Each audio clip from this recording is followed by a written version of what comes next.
Habib bodoh itu masih lebih utama daripada orang yang berilmu. Syarif.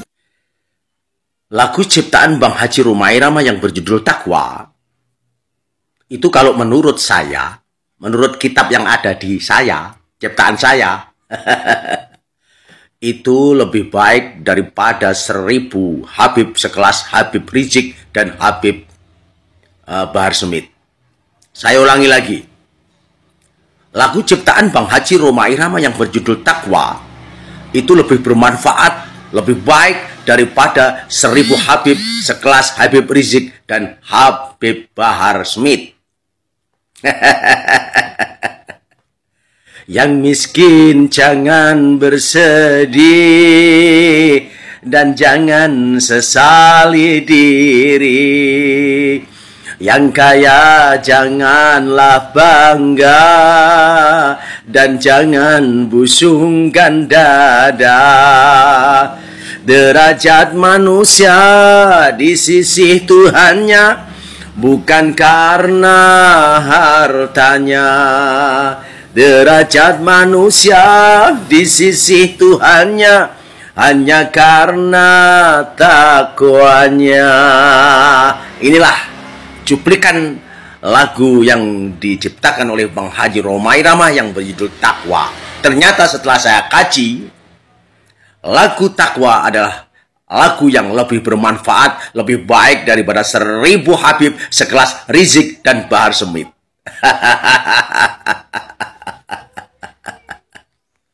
Wes, ngono ya, Bahar Smith, ngono ya, dia mau Kediri, oke? Oke? Ya, gak terima. Sing komen niku kira-kira rombongane sapa, Cak? Rombongane Rizik Al-Kaburi yang kabur ke Mekah, yang sudah 2 kali ini. Yang pertama itu sebenarnya itu mencalonkan diri untuk menjadi Imam Mahdi.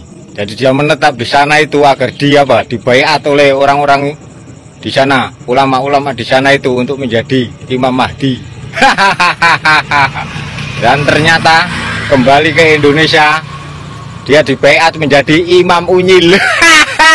Kiai Miftahul Akhyar dalam beberapa ceramahnya mengatakan, saya ini bukan Rois Am tapi Rois Awam. Saya ini Rois KW 3 dan saya ini gak gila jabatan. Maksud saya begini loh, Mbak Nyun sewu banget nggih, karena jenengan pun punya statement semacam itu. Jenengan pasti tahu juga bagaimana gejolak di akar rumput Nahdlatul Ulama. Jadi ya lebih baik kalau jenengan memang sudah menyadari semacam itu, nyuwun sewu banget nih, jenengan mundur mawon, jenengan serahkan kepada orang-orang yang lebih berkompeten, orang-orang yang lebih mumpuni secara keilmuan dan juga secara kepemimpinan gitu loh. Maksud saya semacam itu, apalagi jenengan mengatakan jenengan gak gila jabatan, gak gila hormat, ya monggo. Maksud saya gitu loh Mbah. Jadi untuk keselamatan NU, untuk kemaslahatan NU, bagaimana harus kita pikirkan bersama. Nyuwun sewu Mbah nggih, mohon maaf. Ngaku NU tapi kagak menghormati keturunan Nabi. Maksudnya apaan nih Mas? Saya ini sangat menghormati keturunan Rasulullah. Dari jalur Sayyidina Hasan atau Sayyidina Husain, semuanya saya hormati Mas. Tapi yang sudah terbukti secara ilminya, bukan klaim sepihak. Begitu Mas ya. Mohon maaf nih, mohon maaf ya. Jangan marah-marah lah ke saya lah ya. Karena saya nggak menghina siapapun. Gitu ya. Tolonglah ya. Jangan nge-framing saya seolah-olah saya membenci. Enggak, saya tidak membenci siapapun dan tidak menghina siapapun. Saya sebagai jemaah kadang-kadang bingung ya mencermati sebagian daripada kiai, ustadz, ulama yang berani bodoh di depan umat, di depan santrinya ya. Hanya karena mereka mendukung sekelompok orang yang menamakan dirinya sebagai Habib atau sebagai zuriyah Rasul gitu kan.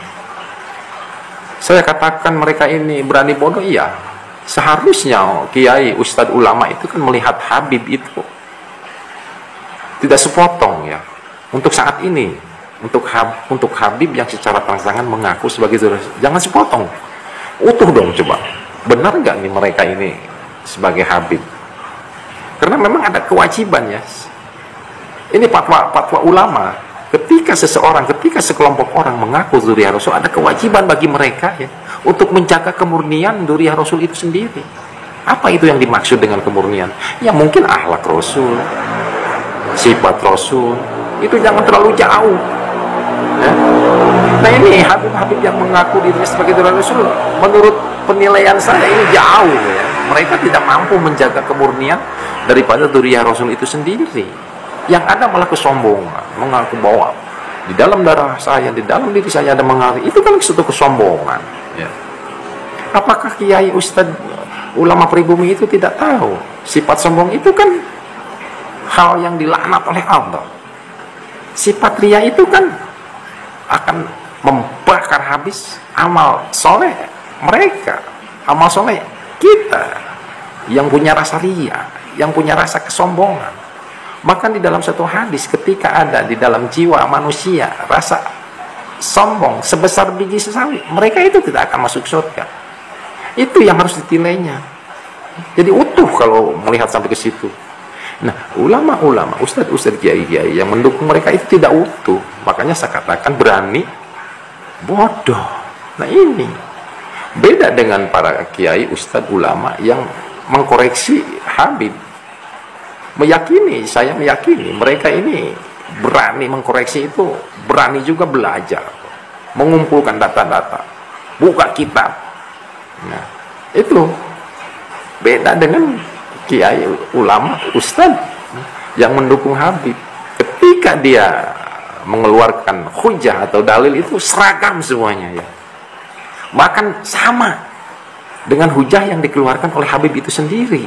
Sama. Nah, jangan-jangan ini ustadz, kiai, ulama pribumi ini mengatakan hujah itu bukan dari buka kitab, melainkan dari apa kata mereka. Kan ini berani bodoh kalau begitu kan. Ya, itu harus dilihatnya utuh. Rizik belajar ilmu mengumpat di mana? Sama belajar takbir kok bisa lancar? Rizik belajar ilmu mengumpat itu, belajarnya itu di rumahnya Firza. Dan dia itu belajar takbirnya itu sama si Ubed, temannya Kancil itu, toko fiktif itu. Bahwa orang yang bukan Yahudi, berarti seperti kita-kita ya, yang bukan dari golongan mereka, itu dianggap seperti binatang ya, ghayyim, kata-katanya ghayyim, dianggap seperti binatang yang derajatnya lebih rendah daripada manusia, dalam artian tidak memanusiakan manusia orang non-Yahudi. Bukan mirip, sama persis dengan apa yang dikatakan di dalam kitab An-Nahul Maurud, karangan dari Habib Idrus bin Umar Al-Habsyi. Kalau di dalam kitab Talmud dikatakan bahwa orang yang non-Yahudi dikatakan seperti binatang, di dalam kitab An-Nahul Maurud dikatakan orang ajam non-Arab ini seperti binatang. Sama kan? Sama ya. Sama, ini sama. Gatel. Kalau masih ada yang percaya, gatel. Udah nggak heran. Jangankan kuburan, ya, jangankan kuburan, kakek moyangnya saja palsu alias fiktif. Kitabnya palsu, bikin rambut Rasulullah palsu, bikin sendal palsu, bikin siwak palsu. Terus muhibbinnya sampai nyium, nyungkem kakinya pun dicium, jangan-jangan air kencingnya pun diminum, ya kan? Dodo tidak mencontohkan bahwa kalian itu adalah berdarah daging Rasulullah Shallallahu Alaihi Wasallam. Keturunan baginda Rasulullah itu tidak seperti itu. Mereka tidak pernah menampakkan diri.